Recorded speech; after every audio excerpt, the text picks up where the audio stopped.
নমস্কার বন্ধুরা, ডেভিস ব্লগের নতুন ব্লগে আপনাদের স্বাগত। আজকে রবিবার, এখন ঘুরিতে বাজে 8:30।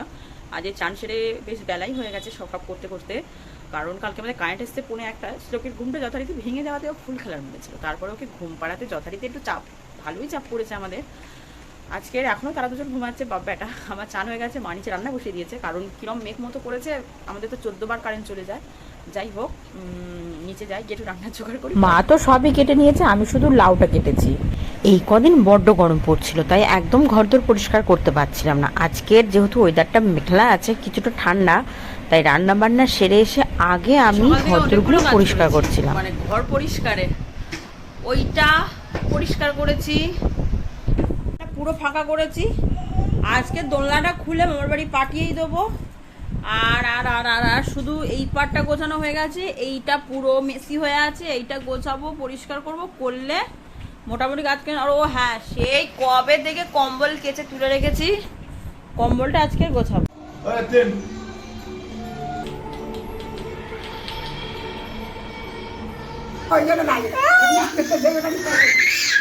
এই তো একটু হয়ে যাবে, এই পাটটা ছাড়া, এই পাটটা করে, এই পাটটা করে, এখানটা ভর্তি। এই তো এখন মোটামুটি বাজে 5টার কাছাকাছি, একটু বেরিয়েছি, তিনজনে বেরিয়েছি, পার্কে বা ঘুরতে যাচ্ছি না, আজকে যাচ্ছি মথুরাপুর, একটু পার্লারে যাবো। কিন্তু ওয়েদারটা সারাদিনই মেঘলা, কিন্তু এখন দেখছি যেন বড্ড বেশি মেঘলা হয়ে গেছে। ওয়েদারটা ভীষণ সুন্দর লাগছে আজকে আমার, এত ভালো ঠান্ডা।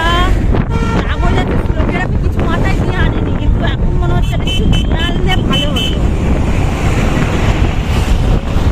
যাই হোক, যাবো, আইব্রোটা করবো, সঙ্গে সঙ্গে বেরোতে হবে, না হলে নয়, ফিরে এসে আমাদের আর একটা জায়গায় নিমন্ত্রণ আছে, সেখানে যাবো।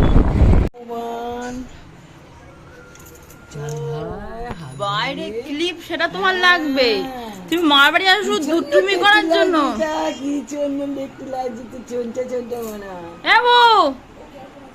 বাবু,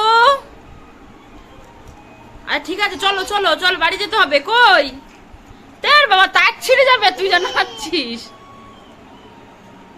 পেয়েছেন ভালো, বৃষ্টি এসে যাবে, চলো। এই বাবু, চুল কাটার পরে নতুন চুলের স্টাইল।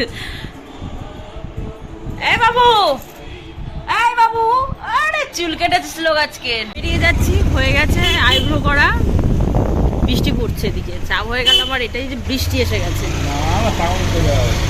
তার আগে বাড়ি যাবো আশা করছি। হুট করে এত জোরে বৃষ্টি এসে গেল যে আমরা শ্লোককে নিয়ে গাড়িতে যাওয়ার কোনো রিস্কই নিতে পারিনি। শ্লোকের পাপা আমাদের জয়নগর স্টেশনে নামিয়ে দিয়েছে, আমরা আজকে ট্রেনে করে বাড়ি ফিরছি। চলে এসছি, আমরা এসছি একটা দাদাদের বাড়ি ইফতার করতে। আজকে আমরা এসছি লুচা দিদিদের বাড়ি। কি করতে বাবা, লুচা দিদিদের বাড়ি খাবারের দিকে, আর বৌদি আয়োজন করেছে, ভগবান কত আয়োজন। এটা ছিল আমার প্রথম ইফতার খাওয়া, আমি আগে কোনোদিন এত আয়োজন নিজে থেকে কোনোদিন করিও নি, আর এত আয়োজন করে কেউ খেতে দিয়েছে সেটাও হয়নি। যাই হোক, বৌদি এত আয়োজন করেছে যে আমি কি বলবো নিজেও বুঝে পাচ্ছি না, তবে আমার খুব খুব খুব ভালো লেগেছিল। এই জানলা ওপেন উইন্ডো, আর ওপেন উইন্ডোর কাছেই সবেদা গাছ, কি দারুণ, মানে এত দারুণ বলে বোঝানো যাবে না।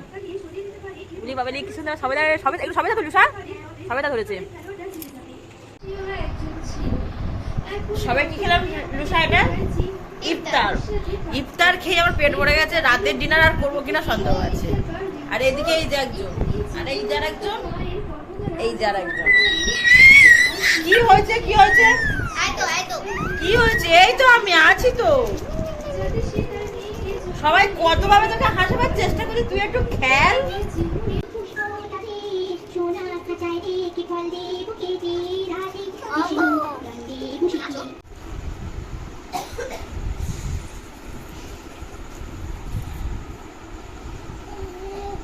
শ্লোক কিন্তু লুসাদের বাড়িতে এসে খুব মজা করছে, খুব মানে খুব। চলে এসেছি, আসার সময় আর কোনো ব্লগ করা হয়নি, কারণ গল্প করতে করতে যাই হোক দেরি হয়ে যায়। লুসাদের বাড়ি আমি আজ প্রথমবার গেলাম, কিন্তু এত ভালো লেগেছে, এত ভালো লেগেছে যে আর কি বলবো, খুব ভালো লেগেছে লুসাদের বাড়ি গিয়ে আজকে। যাই হোক, হ্যাঁ, ইফতারটা তো ওখানে করলাম, রাতের খাবার আর পেটে জায়গা ছিল না বলে বৌদি পুরো প্যাক করেই পাঠিয়ে দিয়েছে। যাই হোক, এখন শ্লোককে একটু খাইয়ে নি, তারপরে আমরা খাবো। আসল কথা এত তাড়াতাড়ি তো ডিনার করি না, এসছি তখন 9:45 আর পারছিলাম না খেতে, তাই সব বৌদি প্যাক করে দিয়েছে।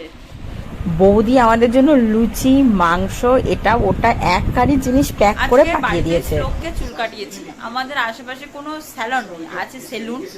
প্রথমে ছিলাম সেলুনেই যাব, কিন্তু তারপরে ভাবলাম ওর অ্যালার্জির প্রবলেম, আর ডাক্তার তো বারবার রেস্ট্রিকশন করেছে যে খুব সাবধানে রাখতে। তারপরে কি করব ভেবে, তা ওর বাবার ট্রিমারে চুল কাটতে পারিনি, অ্যানির ট্রিমার, অ্যানির কাঁচি আনতে তবে ওর চুল কাটা হয়েছে।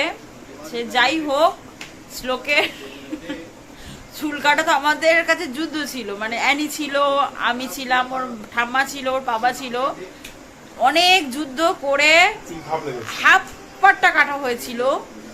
মানে অ্যানি বুদ্ধি দিল যে বৌদিও ঘুমিয়ে পড়ুক, তারপর তুমি কাটো। তারপর সত্যিও ঘুমিয়ে পড়ার পর আমি হাফটা কেটে দিয়েছি। আপাতত ওই যাও একটা হয়েছে, সামনেই তো আমাদের বিয়ে বাড়ি, এই আর কদিন, 1-1.5 মাস বাকি, তখন একদম ওকে একটা কোথাও থেকে সুন্দর করে চুলের সেভ করে আনবো। কিন্তু চুলটা কাটার পর না ওকে কেমন একটা দেখতে হয়ে গেছে। যাই হোক, বাটি, ওর বাবার বক্তব্যটা বাটি ছাট, ওর দিদার মানে মামার বাড়ির দিদা বলছে একটু মেমে দেখতে হয়ে গেছে। যাই হোক, কেমন একটা হয়েছে, ভালো হয়েছে।